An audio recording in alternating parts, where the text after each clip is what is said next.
Good evening, excuse me. Good evening and welcome to the City of Battle Creek, Michigan and the Battle Creek City Commission meeting for December 17, 2024. It is 7 o'clock. We're going to start with a moment of silence for our invocation. So if you're able to stand, please stand. And then we'll also have our Pledge of Allegiance led by Commissioner Chris Simmons. Please stand for a moment of silence.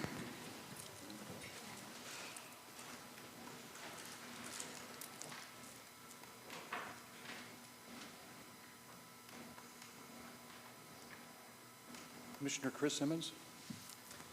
I pledge allegiance to the flag of the United States of America and to the republic for which it stands, one nation, under God, indivisible, with liberty and justice for all.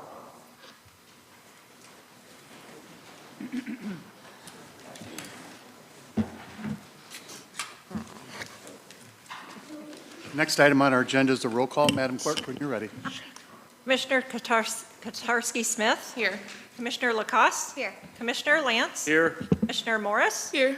Mayor Banky. Here. Commissioner Reynolds. Present.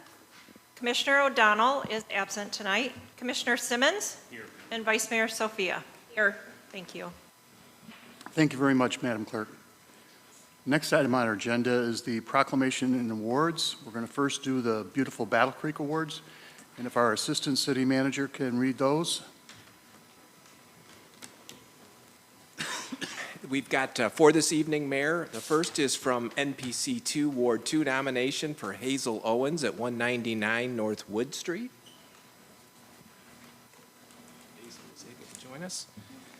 Our next is NPC 5, Ward 1 nomination, Joanne Adams at 247 Kellogg Street.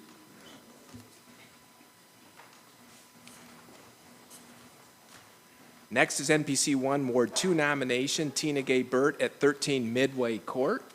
This is Kellogg's. And then finally, Mayor, NPC 5, Ward 1 nomination for BFI Real Estate Holdings, which is the Taco Bell at 1501 West Michigan Avenue.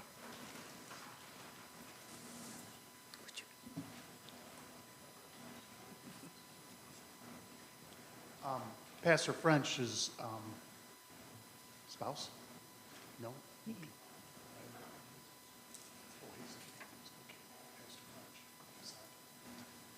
We want to congratulate Hazel M. Owens for her work in revitalizing and maintaining the property. We firmly believe that by doing this, it shows to the other neighbors what can be done in a neighborhood to make a neighborhood better. So once again, on behalf of the Battle Creek City Commission, we congratulate you and thank you for your hard work. Thank you.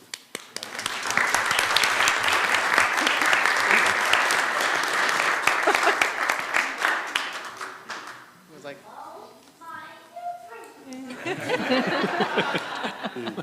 Joanne Adams, did you make it tonight on Kellogg Street? Joanne Adams?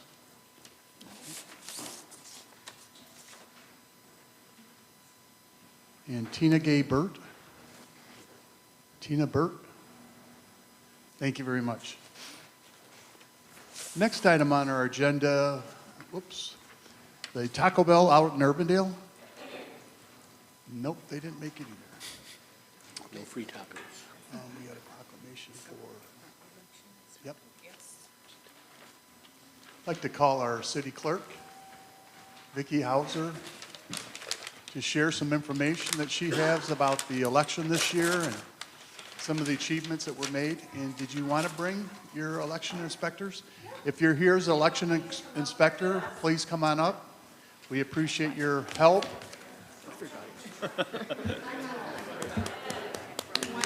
Thank you very much.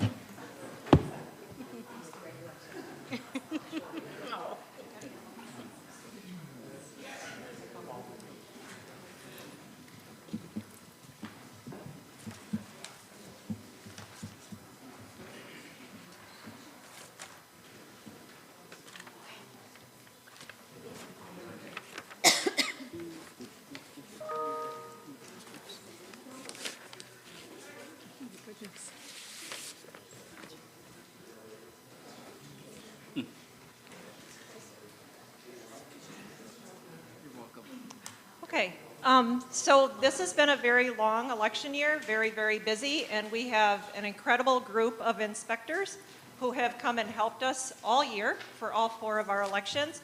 So I've done a proclamation for all of you. Whereas elections are the foundation of our democracy and election officials work tirelessly to protect this critical infrastructure while maintaining public confidence in the outcome of our electoral process. And whereas the multiple elections held each year in the city of Battle Creek would not be possible without the help of our dedicated election officials, including clerks, deputy clerks, clerk assistant staff, inspectors, chairpersons, and facility staff who go above and beyond their civic duties by offering their time and hard work to ensure our elections are fair and open to all qualified electors. For every election, to ensure that elections are fair, unbiased, and comply with changing election law, 20 to 40 hours per precinct are dedicated to training so that all of our election inspectors and staff are knowledgeable, efficient, unbiased, and as helpful as allowed by law. In 2024, Battle Creek's diligent and energetic election inspectors and staff worked a combined total of 10,597 hours in our 21 precincts, our absent voter counting boards, and our municipal early voting center. In the 2024 elections, held February, May, August, and November, our election inspectors and staff faithfully assisted the citizens of Battle Creek in casting 38,128 ballots. And our election inspectors and staff range in age from 16 to 90, coming from diverse generations, backgrounds, and experiences, and selflessly offering their time, efforts, and spirit. All of the hard work and hours our election inspectors and staff dedicate to make elections run as smoothly and as possible are greatly appreciated by the City of Battle Creek and its voters. Now, therefore, I, on behalf of Mayor Banky and the Battle Creek City Commission, extend our gratitude to our clerk staff, the election inspectors, and support staff for their passion and their many hours of dedicated service to the voters of the City of Battle Creek.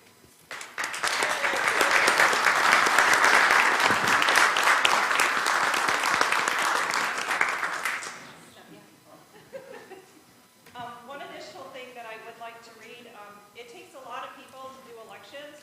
It's almost like it's a special event, but it involves the entire city, and it takes place generally on one day, but now, of course, we have the 9 days of early voting.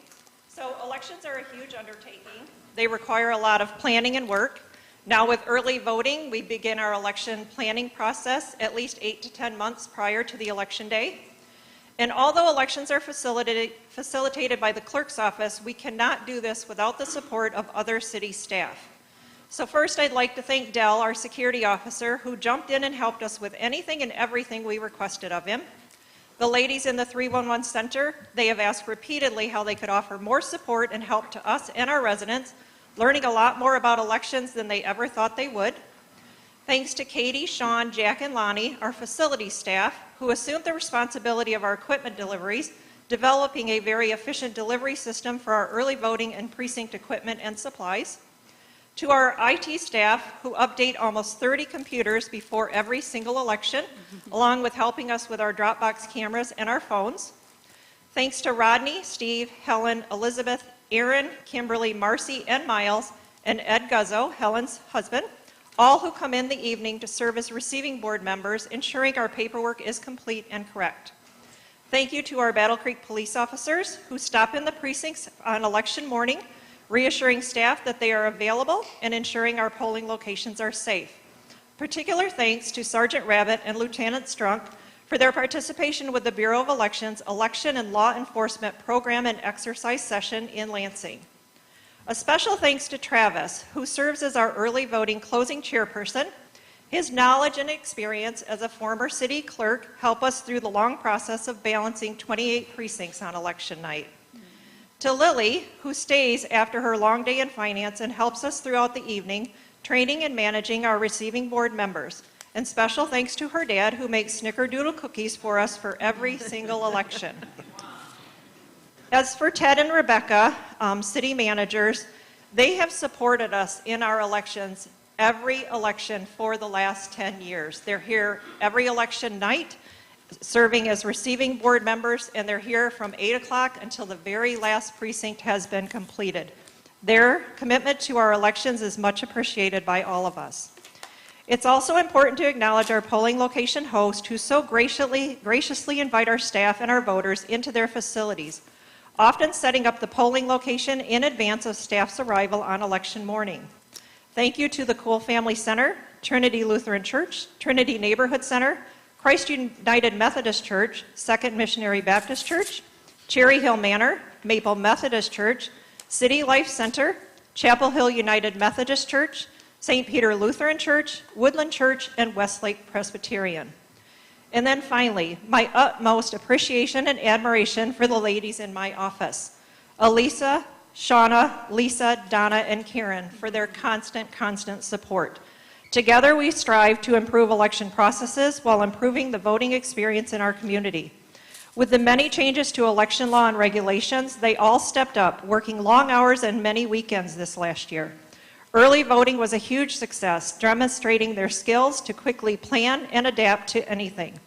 They've demonstrated great dedication to the city, our voters, and our residents, and I could not have picked a better team to work with. So thank you to everybody.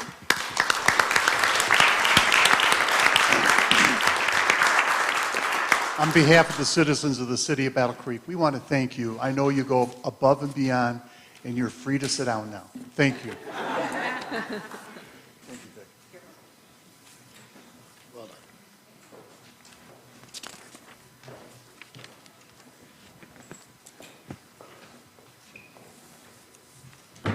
Lisa. Lisa.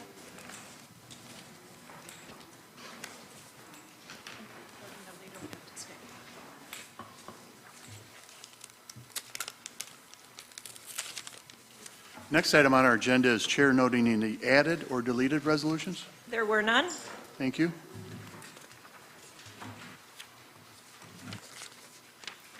Next item on our agenda is petitions, communications, or reports. There were none. Thank you.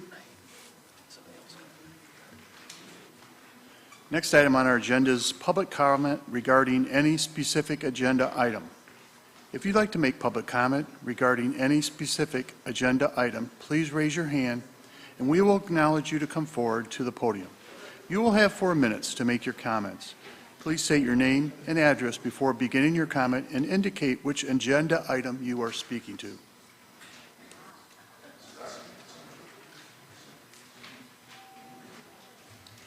Joe, I see your hand.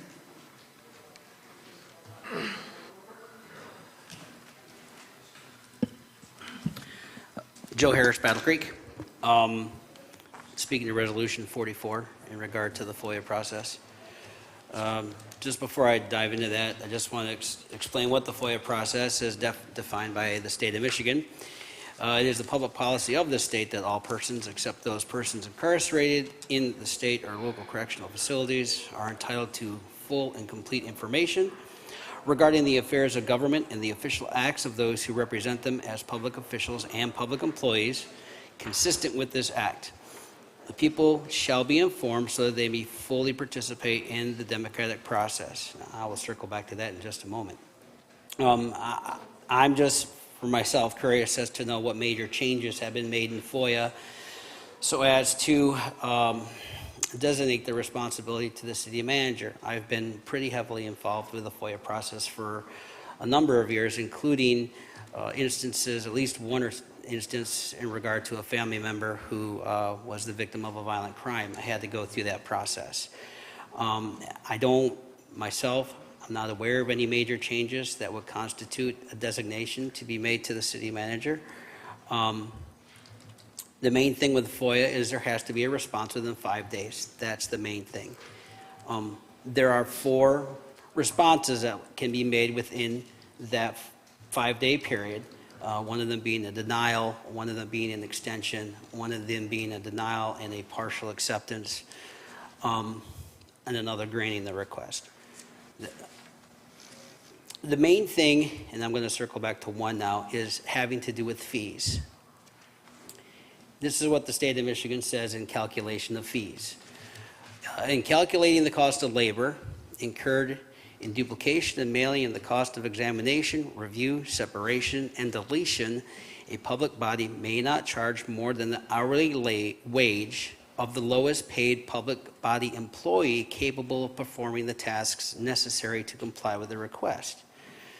Now, I could be wrong, but generally, a clerk is going to get paid less than a city attorney. So what this means, by switching this designation to the city manager's office and designating that responsibility to the city attorney, it's going to raise the FOIA fees. It's going to raise the costs. And it's going to raise the cost to the general public, and it's going to affect those, especially that can't afford, those fees. That's where my main concern is with this, is the increase with fees. In my opinion, it would discourage the public participation in the democratic process. It would make it so people don't want to FOIA information. For me, myself, I had to FOIA a couple years ago in regard to one of my kids who was the victim of a crime. It's not a fun process to go through with that particular thing, but the cost was expensive. I had to save up for it, but I did. Thank goodness, something happened in the process where someone else got to that before I did, so I didn't have to pay the full. But if I would have, it would have been a difficult thing for me to do. We want this process to be affordable for everybody, from the lowest up to the highest. And I'm afraid that by doing it this way, it's going to raise the fees. That's where my issue lies. So thank you very much. Appreciate it. Thank you for your comment. Are there any other public comments at this time? Yes.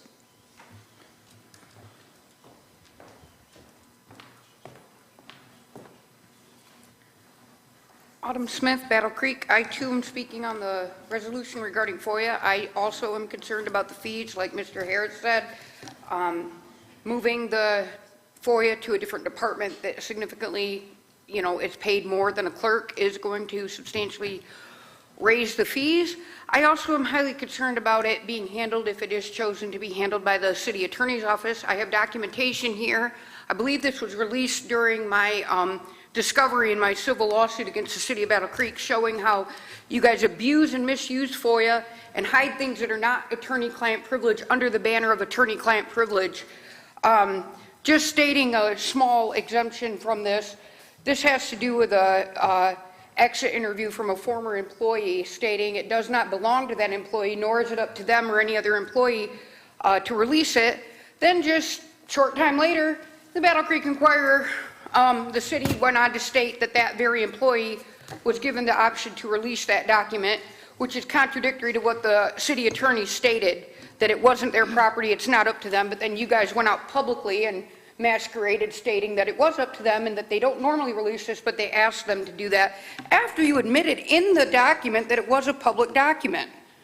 So I'm very, very concerned about how the FOIA process may be abused, misused, like it has been in the past, hiding things under attorney-client privilege that clearly are not attorney-client privilege. Yes, there are some things that are attorney-client privilege. I understand that. Also releasing things that should not be released. I've had that happen too. That was discovered in discovery. Thank God for discovery. When you sue, you kind of actually get to the bottom of things.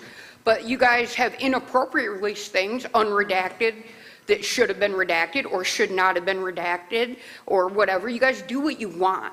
And I really feel that, in order to gain our trust and stuff, how are we going to be assured that you're not going to gatekeep like this illegally and put banners up, or, like Mr. Harris said, extraordinary fees? If a clerk makes $20 an hour and the FOIA statute says 1/4 of the lowest paid hourly employee in that department, and it's a one-page document which you charge at 10 cents a rate, then and it takes 15 minutes to find, that's going to be $5.10. You push it up to the attorney's office or the city manager's office, they make probably at least 2 to 4, if not more, times that. So let's just say they make $65 an hour. That one $5.10 document just goes up to $16.35. Also, if an attorney and city manager are salaried, how are you going to break that down hourly? If they make $150,000 a year or $110,000, I think is what Jill Steele made, How do you divide that hourly as according to the FOIA statute? They are paid that regardless if they work 40 hours a week, 80 hours a week, or whatever. How do you break that down per FOIA document? So I am very concerned about this. Also, I'm very concerned with the fact that somebody's losing a job also. We're doing away with a FOIA clerk. I mean, that's her livelihood and stuff like that. I really hope that we could streamline this a little bit better to be more transparent and save the citizens money. Thank you. Are there any other public comments at this time? John, and then we'll go to the front row.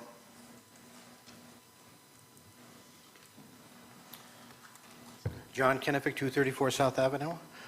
Everything that was said by the two people that came up here, I can't say because they've already covered it. So I'm going to talk about 44 also under the Freedom of Information Act. Two of the clerks that sat up here that got awards, one has been here for 12 years. The other here that got the award was for 9 years. That's a long time to do Freedom of Information Acts and they get really good at it. All of a sudden you have a problem. All of a sudden it's different. And it is correct that if your costs go up, that will eliminate people from actually applying for the Freedom of Information Act. For the record, I did something kind of sneaky from 2017 to 2022. About every 6 months, I filed the Freedom of Information Act, 2 of them at the same time. And each time, the response was, those documents don't exist. Now, what did I ask of the city government of Battle Creek? When did you start fixing all the stuff that was falling off your building? When did you issue an order to repair or a dangerous building for this building while you put fences around it and put support so people wouldn't be crushed when they came into the building? Freedom of Information Act didn't cost me anything because those documents didn't exist. But those code officers were going out from 2017 to 2022 and hassling the citizens of Battle Creek while they were ignoring their own building. Next, I will go to Resolution 45. Whenever I read something about the Michigan Municipal League, I get kind of nervous. Because I sat here many years ago, or stood up here many years ago, when there was a special meeting of, not of the commission, it was not a commission meeting, but it was where they sat in and got a presentation from a public relations person who represented the Michigan Municipal League. We send people up to the Michigan Municipal League that we pay for. We also pay for the Michigan Municipal League. I've always thought that when they get up there, they start comparing notes of how they can rip off their taxpayers of each and individual municipality. Which they say, well, we're doing this over here. Hey, we can charge them over there. Or we're here doing this in Battle Creek. We'll do this someplace else. $18,500 for the Michigan Municipal League? For what? The public relations person was here in this room telling the commission how to get around things so that they could charge more cost increases. So if that's where you want to go with paying somebody like this, I think that $18,500 should go to the fire the fire department. Got to say this properly. The fire department could use that money in a capital improvement plan, which would be more valuable to the citizens of Battle Creek, instead of doing what you're doing with this money in the first place. Thank you. Bob Coward.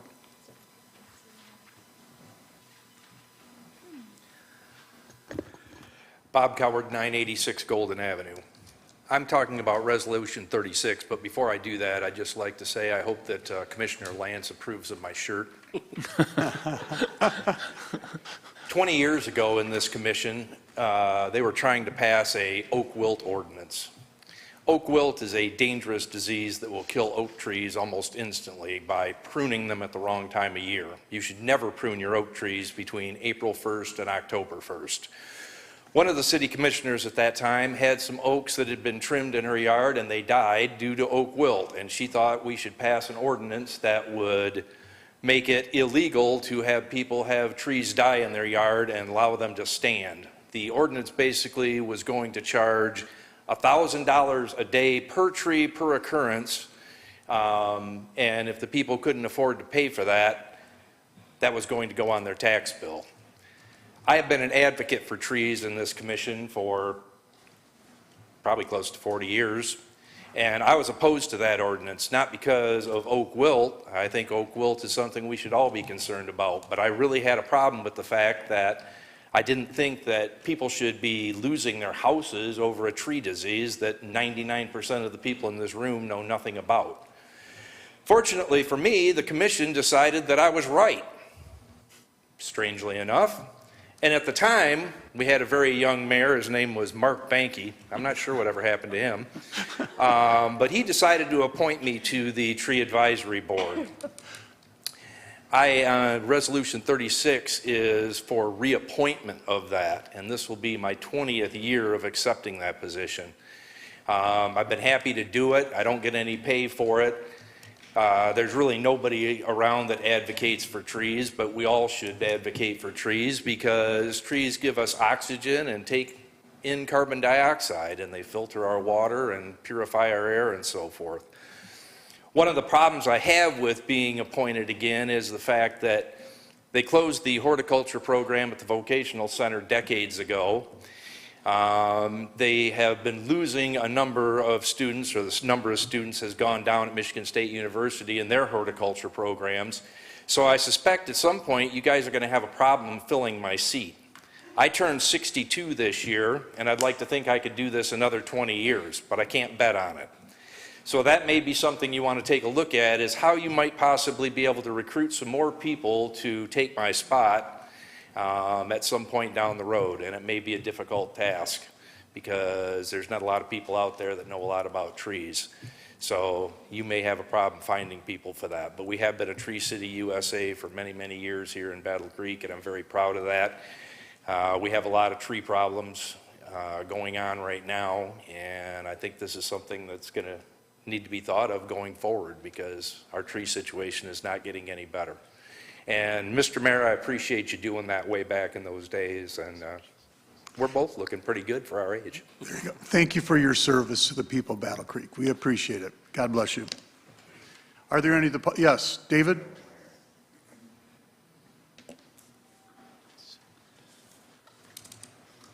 Got two comments here. The people we picked on these committees, on these first 6 here, I think, are business people I've seen to gather.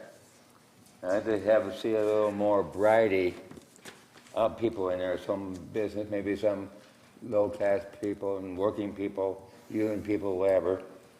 And like I said, I'm concerned about the things that are more our necessities here in Battle Creek, not things that's not a necessity. I like the Kellogg Arena. Who doesn't? Everybody here supports it. But that's not really our #1 priority. Really should be. Like I said, fire, police, schools, and things that I think are more important. We should be concerned about. Thank you, David. Any other public comments? Yes, Phil.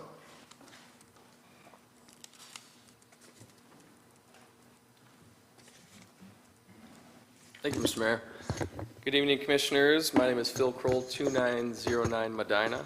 I usually don't come up and speak on my agenda items, but these are very important. So I thought I would come up and publicly support them. The first one is item 38, I believe. The resolution consolidates 7 different parcels at the airport into one comprehensive lease agreement between Duncan Aviation and the airport. The reason for doing this is mostly administrative. None of the size of the land is changing. Duncan Aviation's operations drive substantial economic activity at the airport. They employ over 800 folks at the airport, and they also attract global recognition to our airport. They have clients from all over the world flying into Battle Creek almost daily, so it puts Battle Creek in a significant spotlight that really nowhere else in the world can get. I mentioned the economic impact it brings not only to the airport, but to the city as well when you get the customers and other clients flying into the airport. So doing this would not only simplify the lease structure for the airport, but it would also help Duncan Aviation as well. It would allow us to better support Duncan Aviation growth, help us plan for the future in terms of operational and capital plans, and attract, like I said, global aviation investment into the city of Battle Creek. So that was my Resolution 38, talking points. I promise I will stay within my 4 minutes. 39 is between the FAA, which is also another tenant that we have here at the Battle Creek Executive Airport. It's one of the unknown, or one of the lesser known, I should say, tenants.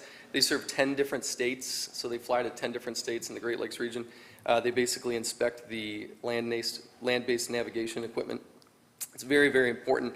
They've been here since 1992, but since 2012, they've been on a year-to-year just lease agreement with the city, so it's kind of been a little volatile. We were able to secure a 5-year lease agreement, so not only does it keep them here in the city of Battle Creek for another 5 years, it allows us, again, to plan for the future of not only the airport, but of that building. So 2 big items. Again, they'll bring in approximately $900,000 in revenue annually to the airport. And how does that compare? We bring in about $1.6 million, so 900 of that will come from these 2. So very substantial. That's why I'm up here speaking with you. I won't take any more of your time. Thank you very much. Happy holidays. But I'm happy to take Phil, any we questions say today. thank you very much to you and your staff. You do a great job, and to demonstrate how humble Phil is, he didn't give you the percentile of the increase, but it was a very substantial increase from the FAA. Thank you very much. We appreciate your service. Yes, thank you, everyone.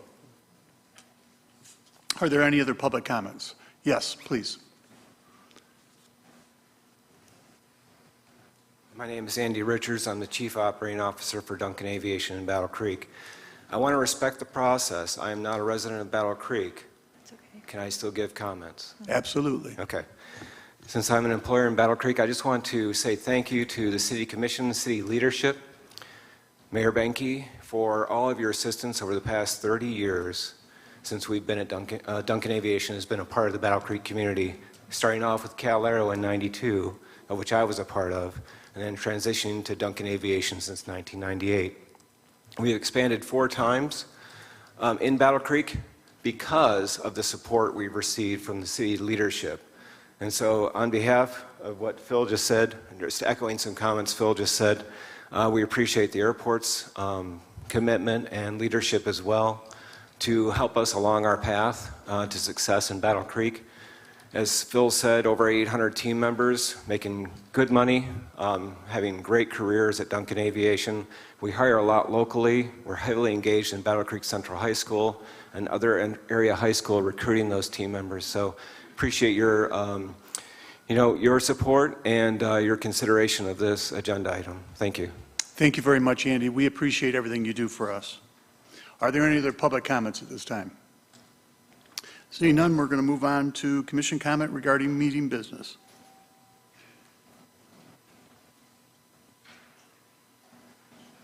I move to approve the consent agenda. Support. It's been moved and supported to approve the consent agenda. Is there any question that a commissioner may have? Seeing none, would you please vote on the consent agenda?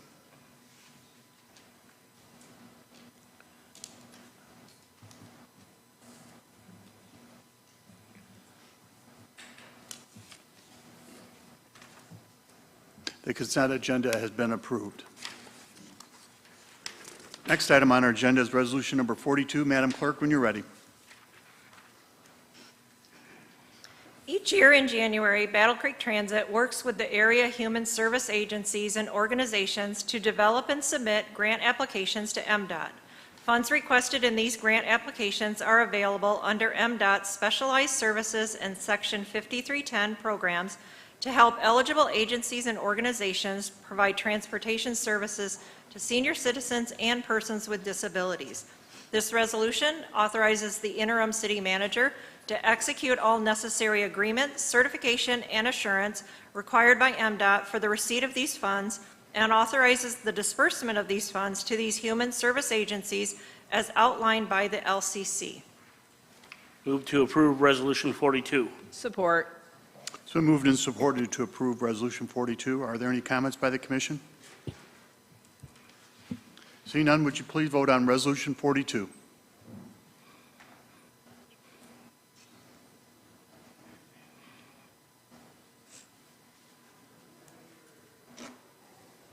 Resolution 42 has been approved. Next item on our agenda is resolution number 43. Madam Clerk, when you're ready. A local road-owning agency with 100 certified miles or more must certify that it has developed an asset management plan for the road, bridge, culvert, and traffic signal assets. This resolution approves Public Act 325, certification of the city's transportation asset management plan, and authorizes the city manager and the Revenue Services Director to sign the appropriate state forms. Move to approve Resolution 43. Support. Been moved and supported to approve Resolution 43. Are there any questions, comments, or concerns by the commission? Seeing none, would you please, seeing none, would you please vote on Resolution 43?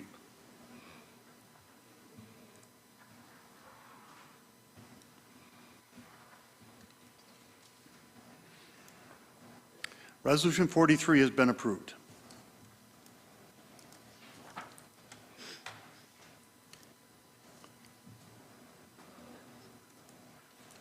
Next item on our agenda is Resolution 44. Madam Clerk, when you're ready. The Freedom of Information Act, or FOIA, policies of the City of Battle Creek were last adopted by the Battle Creek City Commission in 2015. At that time, the city clerk was designated as the FOIA coordinator for the City of Battle Creek. To ensure that the collection, review, processing request for public records complies with recent updates to the Michigan FOIA and to increase efficiency in processing FOIA requests, the city manager's office has worked with the city attorney's office to revise the city's FOIA policies to designate the city manager as the city's FOIA coordinator, who may then delegate those responsibilities to the city attorney's office beginning January 1, 2025. If approved, this resolution will adopt updates to the City of Battle Creek's policies regarding the implementation of the Michigan Freedom of Information Act. Move to approve Resolution 44. Support. Been moved and supported to approve Resolution 44. Are there any comments, concerns, or questions? Commissioner Simmons.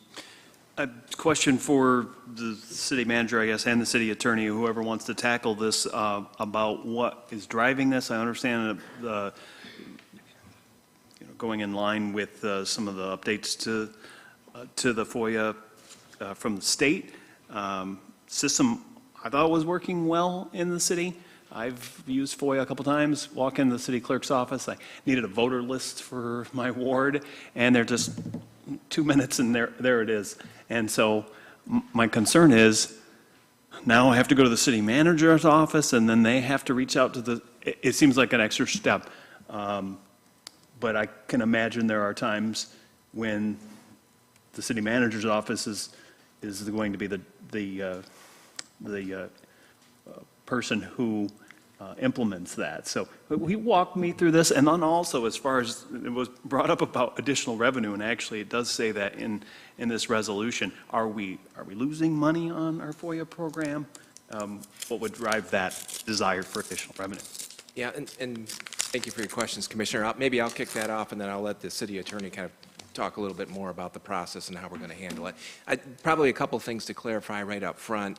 We aren't necessarily recommending that we change coordination of FOIA from the clerk's office to the city attorney's office because we've identified a problem or anything was going wrong. The clerk's office has certainly done a great job of managing FOIA over the last 10 years.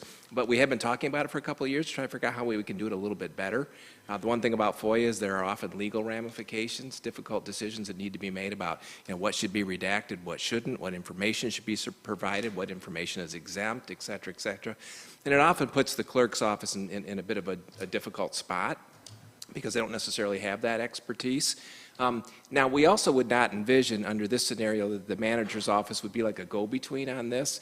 The responsibility, much as it was transferred to the clerk's office back in 2015, we would send to the city attorney's office. So you wouldn't necessarily come to the manager's office for FOIA issues. You would go to the city attorney's office. And we're putting procedures and policies in place, kiosks in the lower level of City Hall, et cetera, so that people can access FOIA documents online and do that much more efficiently than what we can do right now, and putting the legal responsibility where it likely belongs with the city attorney's office. So that's our rationale and thinking behind making this move. And I can ask Bill if he would just talk a little bit about how it will be executed and address the issue of cost. Sure. I think I'll start with the issue of costs. And kind of contrary to some of the comments that were made earlier, we don't anticipate that there would be, I guess, major increases in the fees.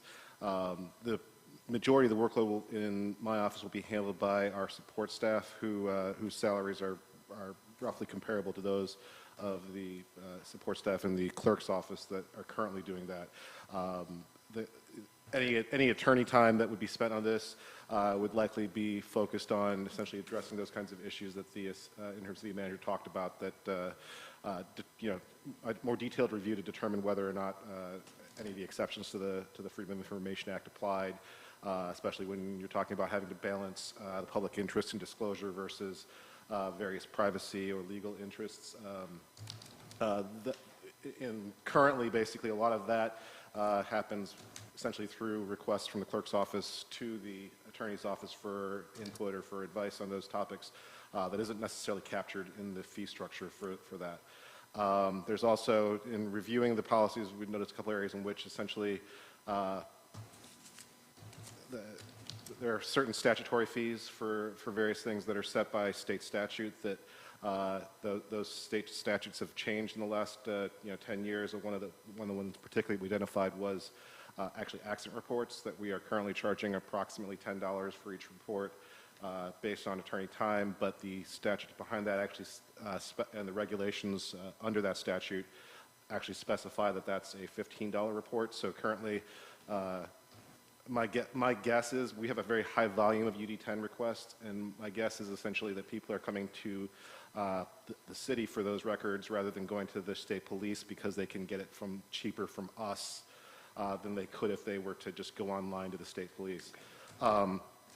In terms of the process, the major things that we are doing is we're implementing essentially an online FOIA management system, and we've been working to get that sourced and in place at a very economical price.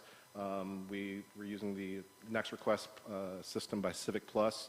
They essentially are giving us a 50% discount for the first year. So first year, I believe the cost is around $6,000, and after the first year, the cost would be about $12,000 a year.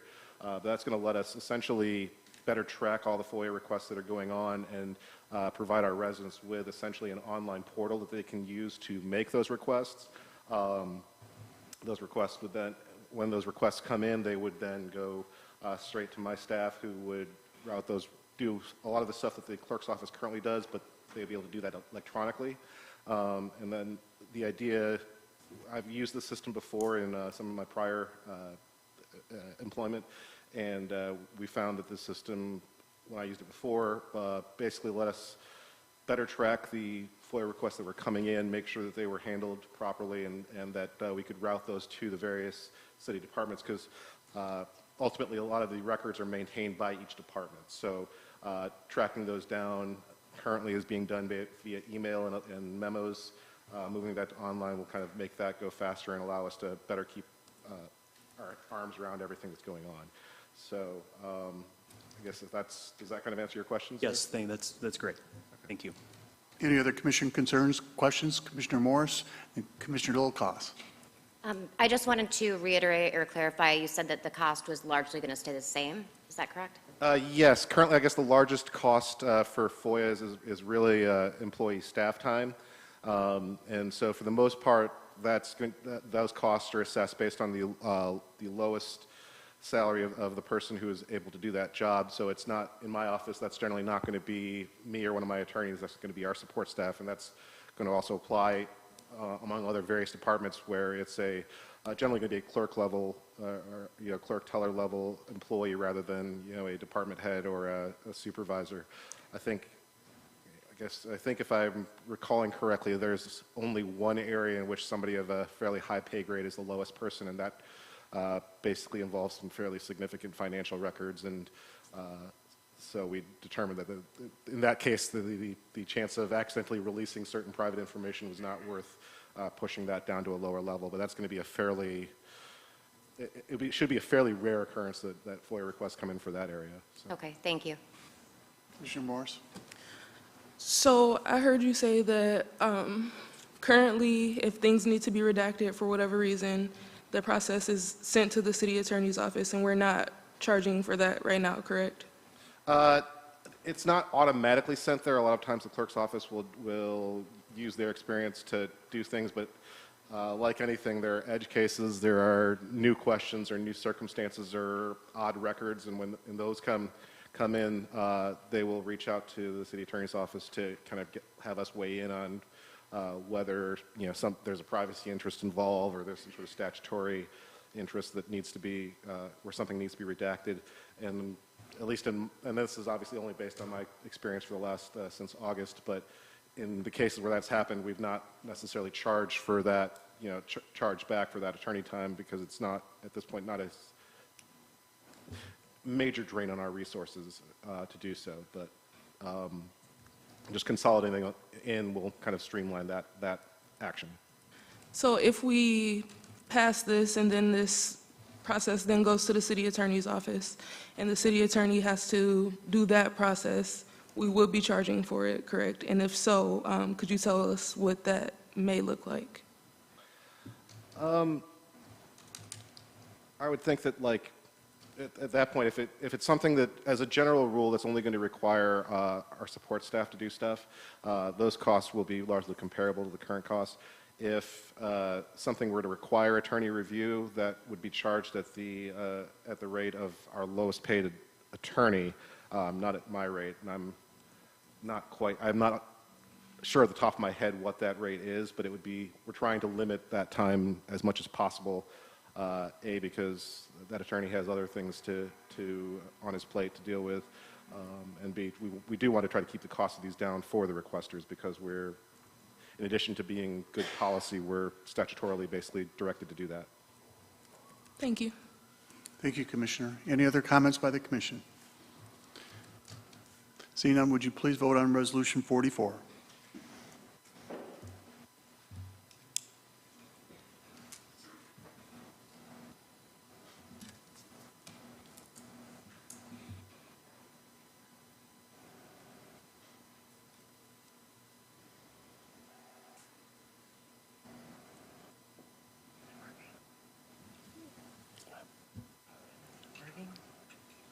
Commissioner Reynolds? Yes. Thank you.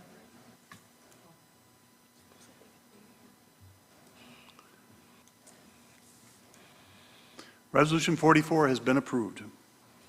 Next item on our agenda is Resolution 45. Madam Clerk, when you're ready. This resolution seeks acceptance of the proposal of best value from Michigan Municipal League for the city manager executive search in a lump sum amount of $18,500. The resolution further authorizes the interim city manager or his designee to contract for the added-on service of $1,100 for a third profiling session with city-identified stakeholders, and the add-on service of $1,100 for a public meet and greet function of semifinalists during the interview stage. Move to approve Resolution 45. Support. Been moved and supported to approve Resolution 45. Are there any comments by the Commission? Seeing none, would you please vote on Resolution 45?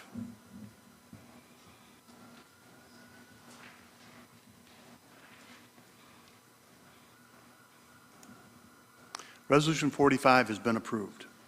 Next item on our agenda is general public comment.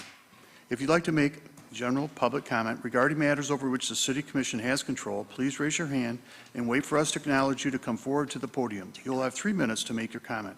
Please state your name and address prior to beginning your comment. David Moore, please.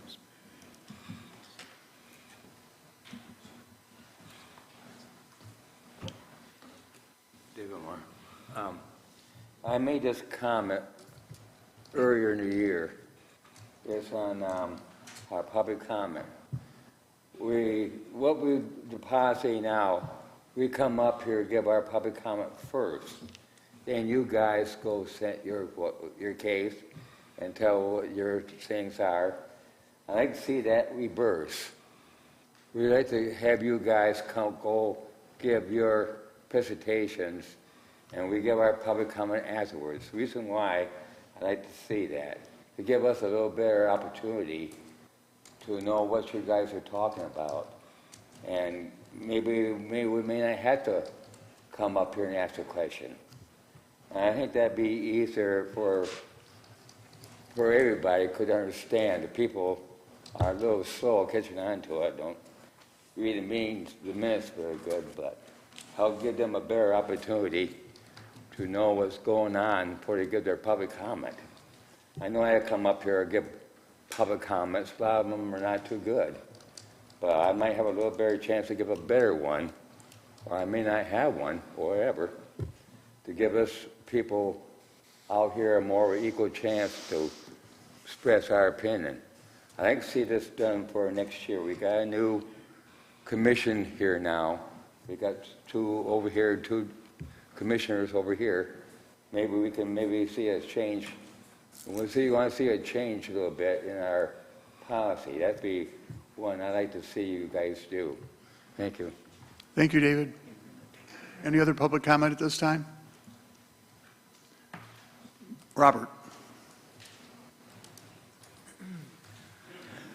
Bob Coward, 986 Golden Avenue. 20 years has passed since I was appointed on the Tree Advisory Board, and things have not necessarily gotten better. One of the problems we have is an entity called Calhoun County.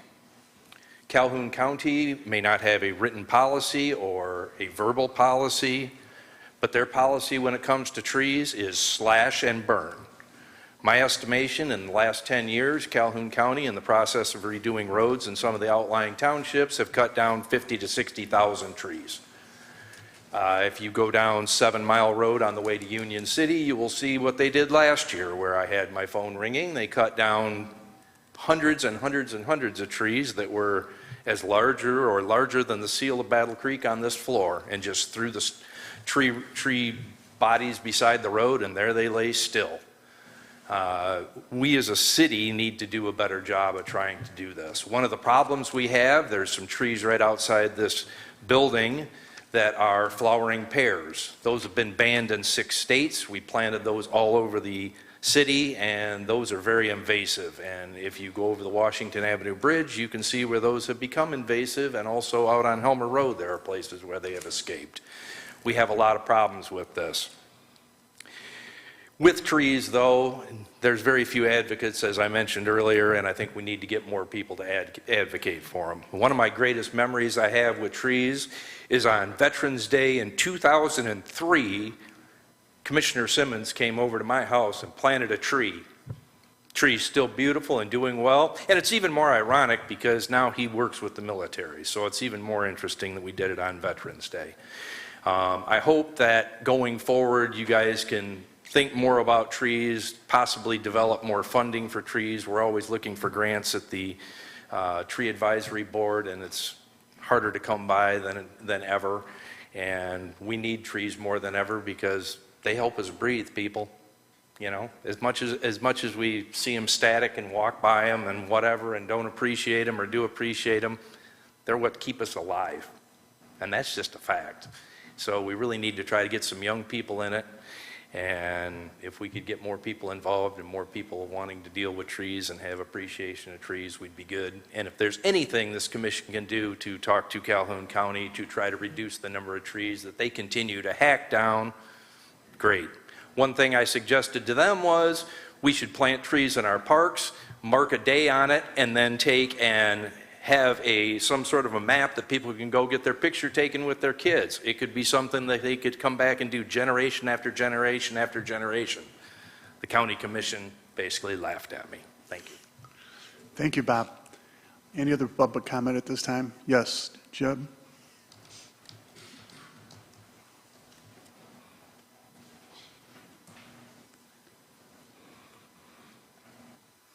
Jim Marino, 451 Main Street. At the previous city commission meeting, there was a bit of disparagement made against the land bank. And I'd like to take the moment to say the individuals spoke on their own behalf, not for the planning council's behalf, because the planning council, we elected to have a land management committee, much like how Washington Heights is doing right now with their vacant properties that are owned by the land bank. And we need to work through that process. We can't be beaten up on them because it's not moving to that individual's wanted speed. The properties in the post-Franklin addition have been in this situation for long before the land bank existed. I mean, some of it's owned by the city, some is owned by the state. So there's a lot of actors involved, and we need to give the process a chance to work through. So I appreciate your taking the attention, and if any of you are ever interested in coming, the meetings are at 6 o'clock. Doors Hale. We meet an hour before the planning council. Thank you. Thank you, Jim. Any other public comment? Yes, Autumn?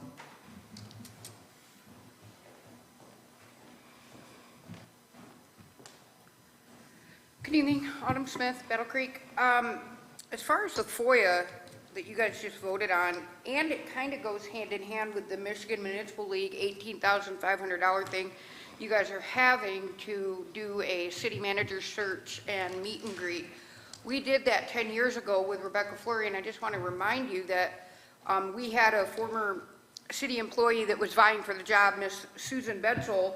She lost out on that job for being caught lying about violating policy. Now, what I presented to you during my first public comment was just an example of that, how you guys violate FOIA policy, violate FOIA law, and stuff like that. So I really hope that you take that into consideration when you are looking for another city manager and when you delegate the duties of FOIA to the city attorney's office. I sincerely hope with the new city attorney he will not follow in the footsteps of Jill Steele, breaking the law left and right and getting away with it with impunity by being a state actor and claiming government and qualified immunity. With that, again, I state that somebody else brought up the land bank, the gentleman before me. I feel that we should totally do away with the land bank. I think it's wrong that if somebody is behind on their taxes, say they have a $100,000 house and they have trouble paying their taxes for 2 years, they're behind like $4,000, the land bank can take that house, steal it for $96,000 profit minus the $4,000. I think you should litigate that in court, you should make payment plans or whatever, but you should not be allowed to steal a $100,000 property in lieu of $4,000 in taxes. If I did that, I'd be arrested and gone to jail. When you guys do it, you call it business as usual. Thank you.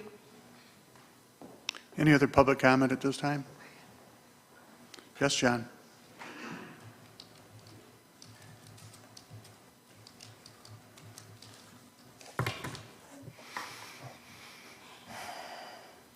John Kennefic, 234 South Avenue. I'm going to be talking about this subject of TAC, the Transit Authority of Calhoun County.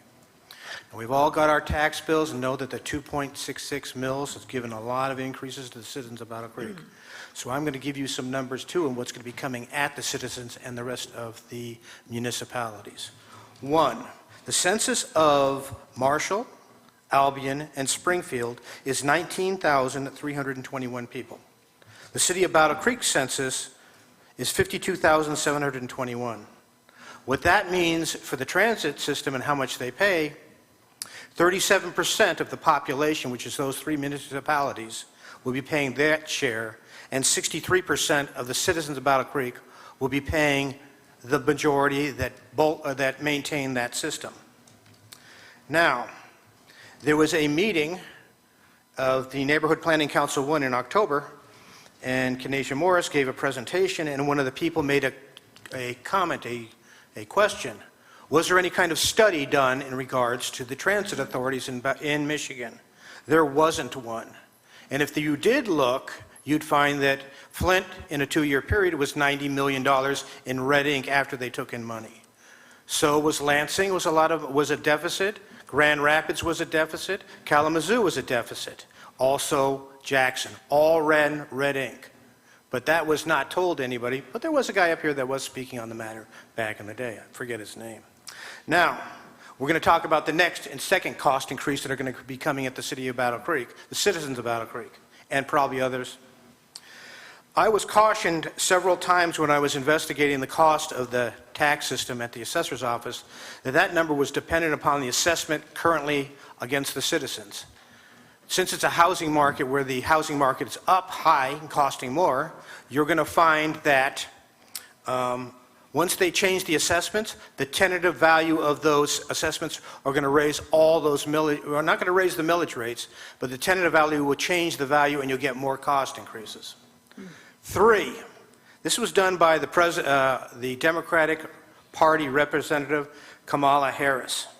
She went to supermarkets and said, you're paying too much and you're being swindled or gouged by somebody in the housing or the food market. I apologize for that. So this is what's coming at you right now. Meyer Thrifty Acres on West Michigan Avenue has a $9,340 increase because of the 2.11 mils that they're paying. Aldi's on West Columbia Avenue is going to have an increase because of the tax of $2,166. Family Fare on East Michigan. Time's up. Well, amazing. I had a lot more to say. Are there any other public comments at this time? Yes.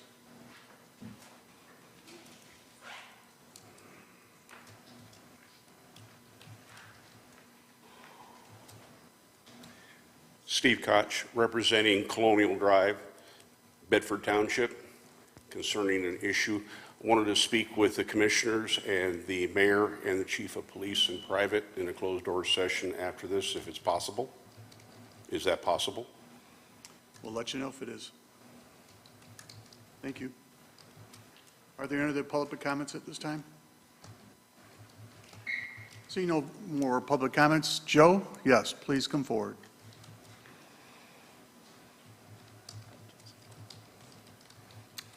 I wanted to speak about the, what's it called, the Transit Authority of Calhoun County. And I received a tax bill, and it increased quite a bit. And I want my comments that I support what they're trying to do. You know, a group of people identified a problem, and they took action to solve it, to improve the transportation system in our county. But at the last commission meeting, I heard comments that actually frightened me. It seems like the cart is before the horse. They said, well, we're going to get a consultant now, which means they don't even have a plan. And they just came up with a figure. I don't know how it was developed. And I think it's out of control. And I'm coming to you because you're our leaders. And we have to ask you to protect us, so that show some leadership. And, you know, the cart is so far ahead of the horse can't even see the cart. There are no guardrails. And I heard commissioners say, well, we hope there's some more transparency, and we hope that you'll be reporting on this. Well, and then someone else made the comment, I don't know who, that they're not subject to FOIA. Well, at this point, and this would be only a suggestion, I would ask the city of Battle Creek to temporarily pause their participation in this effort. And it's not to say we're not in favor of it. The citizens willingly voted a considerable sum of money. I felt a little duped because I thought it was $5 million over 5 years. It's $5 million for each 5 years. Well, I think they need to come to you with a budget and a plan and get your seal of approval, and that you should withhold your support for this until that's done.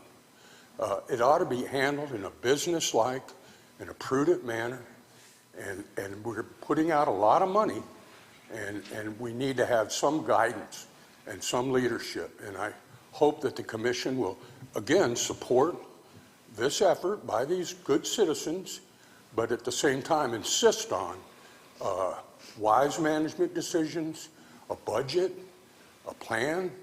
Maybe they come once a year and say, here's what we've done this year, and here's what we plan to do next year, and again, withhold your participation until you hear these things and approve these things. It's only prudent, in my opinion, and I hope that you'll take some action tonight to escrow those funds until there's at least a plan. Thank you. Thank you, Joe. It's Joe.